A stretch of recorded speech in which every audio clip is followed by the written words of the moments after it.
Saúde a todos com a paz do Senhor. Convido você aí onde você estiver assistindo, tiver disponibilidade, abrir a sua Bíblia no livro de Esther, no capítulo 9, e me acompanhar numa leitura que eu vou fazer dos versículos de número 23 ao 32. Amém? Esther, capítulo 9, os versículos 23 ao 32. Vou fazer a leitura aqui na Bíblia na linguagem de hoje. Assim os judeus, de acordo com o que Mordecai tinha escrito, começaram o costume de comemorar esses dias. Amã, filho de Emedata, descendente de Agag e inimigo dos judeus, tinha planejado acabar com eles e tinha mandado tirar a sorte, chama-se isso de Purim, para resolver em que dia ia matá-los. Mas Esther foi falar com o rei, e ele ordenou por escrito que o mal que Amã havia planejado contra os judeus caísse sobre o próprio Amã. Portanto, enforcaram Amã e seus filhos. É por isso que esses dias feriados são chamados de Purim, que é o plural da palavra pur. Como resultado da carta de Mordecai e de tudo que os judeus tinham visto e das coisas que aconteceram, eles resolveram que eles mesmos e os seus descendentes e os que se convertessem ao judaísmo seguiriam o costume de comemorar todos os anos esses 2 dias, conforme Mordecai havia escrito. Ficou resolvido que daí em diante toda a família judaica em todas as cidades da província do reino comemoraria a festa do Purim, para que os judeus lembrassem sempre do que havia acontecido. Nunca, em qualquer época, deixam de comemorar essa festa.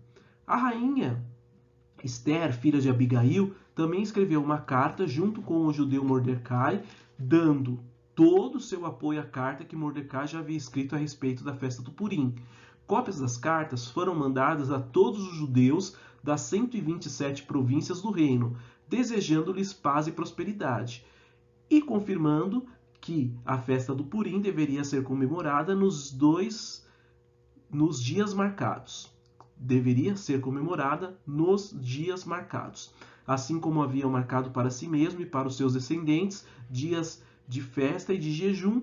Eles deveriam seguir essas ordens do judeu Mordecai e da rainha Esther. A ordem de Esther confirmando as instruções para a comemoração do Purim foi escrita num livro.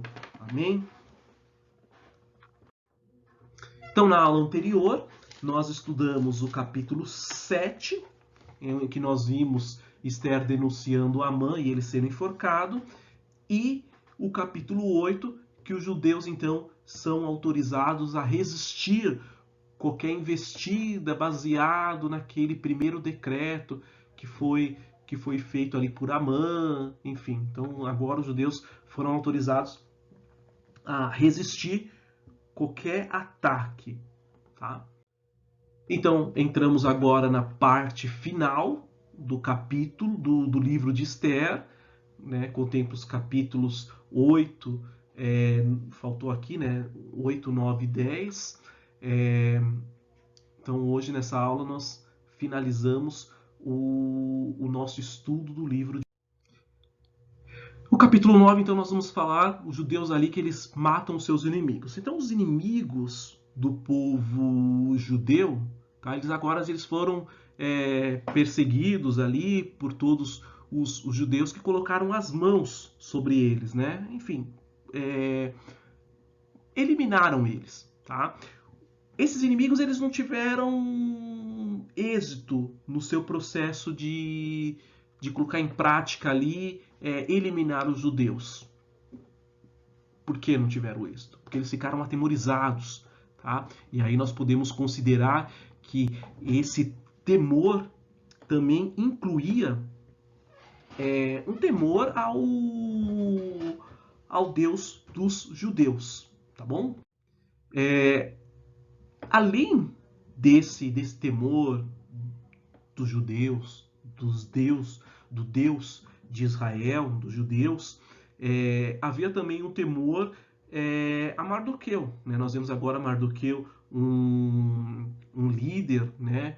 E ali um primeiro-ministro, e aí então agora todos os líderes, eles agora também tinham certo medo ali de Mardoqueu, tá? Então todos os líderes agora eles acabam dando apoio formal para Mardoqueu, tá?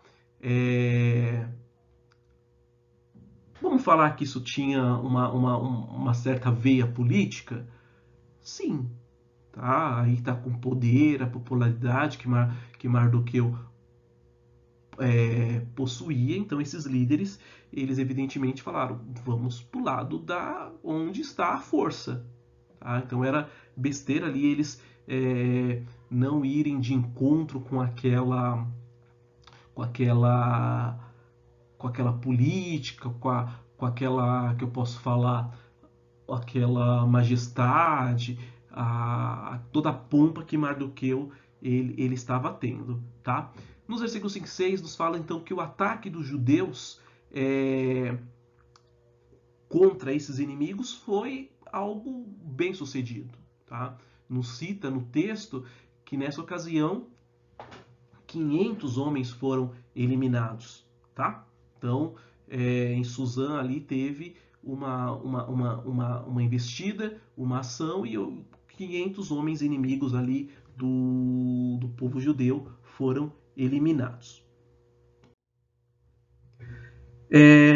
No versículo 7 e 10, nos fala que, além de Amã, também foram mortos 10 filhos do próprio Amã. E o detalhe é que nos versículos 7 e 10 há uma ênfase em que cada um desses filhos é citado pelo nome, tá? Qual que era o grande problema aqui se a gente imaginasse que não houvesse, então, vamos pensar assim, numa ação, numa represária desse tipo em relação aos filhos de Amã? Tá? Com certeza nós estaríamos colocando em risco, ia deixar uma pontinha ali de uma brecha, que seria um grande problema para as próximas gerações do povo judeu. Tá? Então ali poderia ter uma represária, poderia ser uma ação muito... uma vingança posterior. Então aqui se parte daquele princípio, que o mal tinha que ser eliminado da raiz, tá bom? Nos versículos 11 e 14 nós vemos agora o rei fazendo um relatório para a rainha de todas as ações que ele fez, tá? Mas aí ele ainda estende a pergunta se havia mais alguma coisa que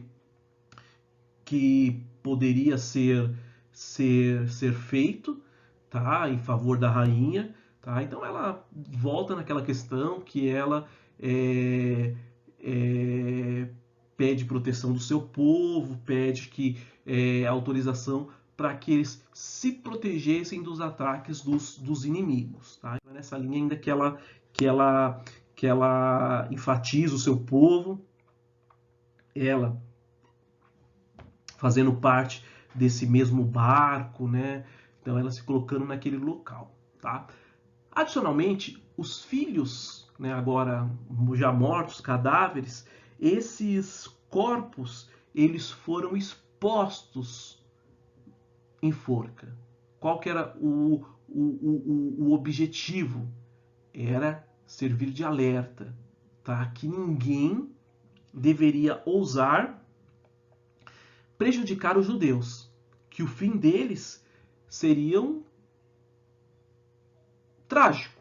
Então essa ideia que, além de ter sido eliminados, mortos, a exposição deles como uma forma ali de lembrete, uma forma de alerta para qualquer que ainda insistisse em fazer qualquer ação ali contra os judeus. Tá, no versículo 15, aí cita mais 300 homens posteriormente que foram mortos em Suzã, tá? E aí o povo optou por não ficar com os bens deles. Tá? Os versículos 16 a 32 agora nos falam então da festa do Purim, tá? Essa festa, tá? Ela já tinha até comentado com vocês que hoje ainda é comemorada, tá? E como que ela funciona? Quando se cita o nome de Amã, por exemplo, é ovacionado, tá? É ovacionado quando se escuta o nome, quando é citado, porque é lido o livro de Esther, tá? E aí então tem essa, é ovacionado o nome de Amã. E quando grita Mardoqueu, é uma celebração imensa, tá? Então é uma festa então que ela se estendeu e hoje é comemorada, tá? Então a bênção do repouso para o povo judeu, ela estava estritamente ligada à destruição dos seus inimigos, tá? Quem que era o inimigo? Amã, que ele tinha, lá pelo que nós estudamos lá nos capítulos iniciais, uma descendência dos amalequitas, tá? E aí os amalequitas nós vimos que foi um povo ali que logo que os israelitas saíram ali encaminhadas pelo deserto, eles foram como que eu posso falar? Tiveram atrito com essa descendência, né? Então acabou sendo uma grande dor de cabeça para o povo israelita, tá? E Amã tinha essa descendência, tá? Os versículos 17 e 19 nos traz então um relato dos dias de livramento do povo judeu, né, em detalhe de como que aconteceu cada uma da história, um resumão, tá? Suzã, nós tivemos 2 dias de luta e depois de descanso, e aí uma comemoração acontecendo no 15º dia. E no restante, as localidades fora de Suzã, elas tiveram um dia de luta e jejum no 14º dia. Tá? Então ficou, digamos que teve uma diferença cronológica ali entre Suzã e o restante das províncias. O que Mardoqueu fez posteriormente? Ele foi lá e ele padronizou, falou, agora nós temos 2 dias como feriados anuais. É o 14º, que lembra o restante ali fora de Suzã, e o 15º dia, que então lembra a data ali que foi a ação do território de Suzã. Então, não foi no 14º, vai ter 2 dias de festa, tá? E isso aí no mês de Adar. E aí, como lição de casa, eu preciso que vocês me falem qual que é a correspondência para o nosso calendário do mês de Adar. Combinado? E aí conta como presença e pontuação. Então, nesses versículos, nós temos esse resumo dos acontecimentos, tanto a perseguição, a vitória, que norteiam essa festa, essa celebração em torno do Purim. Purim, tá? Então, nos versículos 26 a 32, nós encontramos uma explicação, o porquê desse nome, né? Nada mais é que é derivado da palavra por, sorte, tá?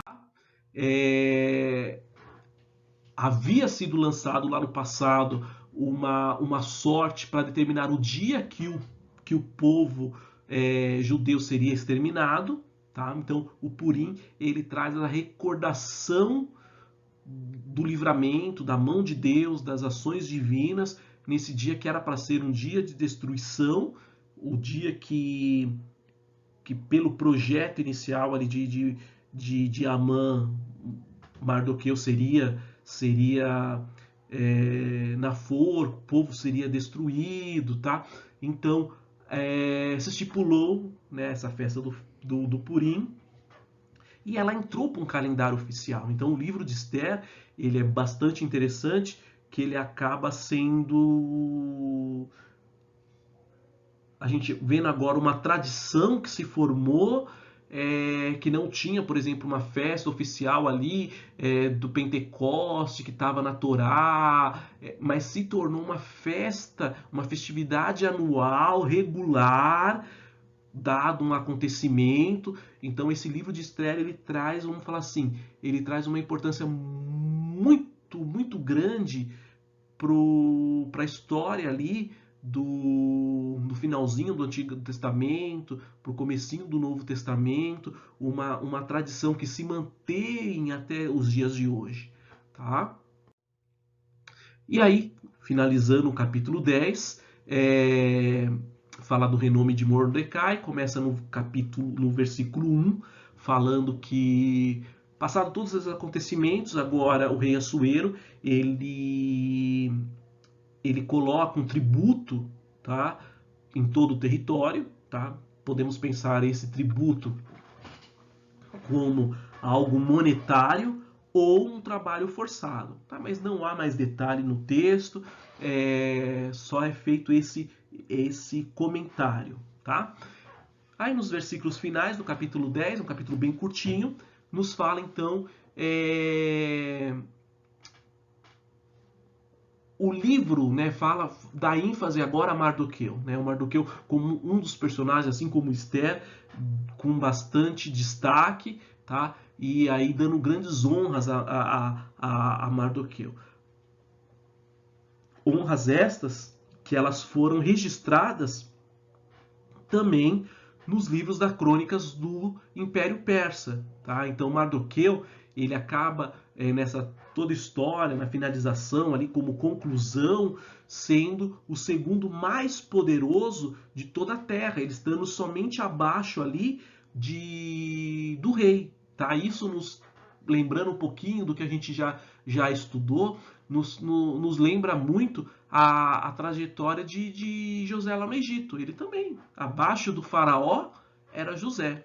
E é mais ou menos isso que acontece aqui na finalização desse capítulo da história de Esther. Mardoqueu é reconhecido, grandes honras, é detalhado ali nas crônicas oficiais da Pérsia, do Império Persa, e ele então agora tem um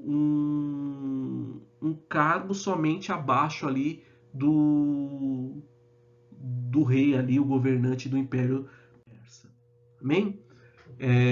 Então assim a gente consegue, pela graça de Deus, finalizar o livro de Esther, um livro muito interessante, deixa um legado muito grande aí, principalmente para o povo judeu, que tem essa comemoração da festa do Purim, mas um livro que nós podemos ver que, embora vimos que de fato não vamos encontrar o nome de Yahvé, não vamos encontrar o nome de Deus, mas nós vimos em várias ocasiões a mão de Deus, né? Um livro que ele começa com festa, termina com festa, com banquete, e no meio dele nós vemos a mão de Deus, a ação de Deus sobre o seu povo, de uma forma muito forte, né? Deus atuando na vida do seu povo.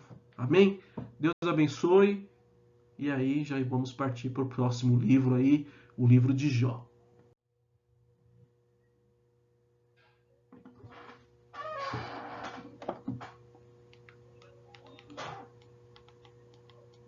Vamos lá, o primeiro.